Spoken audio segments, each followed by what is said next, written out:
Asia কাপে বাংলাদেশের middle অর্ডারে স্পেসিফিক্যালি নাম্বার 4 পজিশনে তাওহিদ হৃদয় নাকি সাইফ হাসান?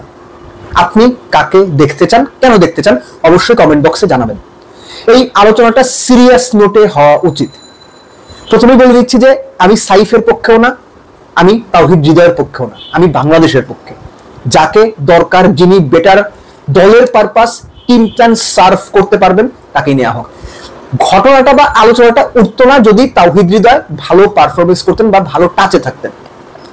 তাওহিদ হৃদয়ের ফর্ম শুধু খারাপ না, তাওহিদ হৃদয়ের ব্যাটিং এর ধরনের মধ্যে আসলে এই মুহূর্তে আত্মবিশ্বাস খুঁজে পাওয়া যাচ্ছে। আপনি স্বাভাবিকভাবে বলতেই পারেন যে এই বছর অর্থাৎ 2025-এ তাওহিদ হৃদয় 14টা ম্যাচ খেলেছেন, মোটে 225 রান করেছেন, 20 তার গড়, 110 স্ট্রাইক রেট, যেটা কোনোভাবেই 4 নাম্বার একজন ব্যাটসম্যানের কাছে প্রত্যাশিত না।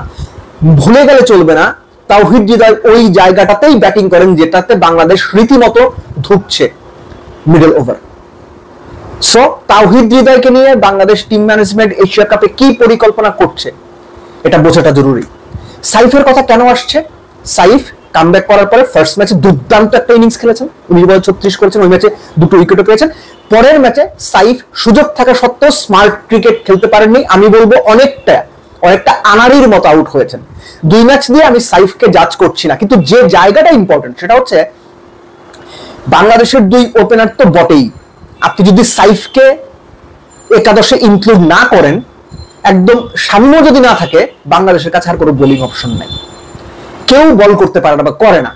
সাইফ 4 নম্বরে খেলা মানে আপনার মিডল ওভার্সে এক্সট্রা যে রান করা, এক্সট্রা রান বলতে আমি বোঝাতে চাচ্ছি যে কুইক পেসে যে রান করা, সেটার একটা সম্ভাবনা। ক্যাপ্টেন লিটন সবশেষ বাংলাদেশ যে নেদারল্যান্ডসের বিপক্ষে সিরিজটা খেললো, সেই সিরিজের আগে বলেছিলেন সাইফের কাছে তার চাওয়াই এইটা, 1-2 ওভার বল করা, মিডল ওভার্সে দ্রুত রান তোলা, যেটা সাইফ প্রথম ম্যাচে করেও দেখেছেন। যে জায়গাটাতেই তাওহিদ হৃদয় মিজারেবলি ব্যর্থ হয়েছেন। এখন তাওহিদ হৃদয়ের এক্সপিরিয়েন্স বেশি, বড় টুর্নামেন্ট, প্রথম ম্যাচটাই অল ইম্পর্টেন্ট ম্যাচ, তাওহিদ হৃদয়কে খেলিয়ে দেই, এই ভাবনা থেকে বাংলাদেশ টিম ম্যানেজমেন্ট তাওহিদ হৃদয়কে খেলাতেই পারে।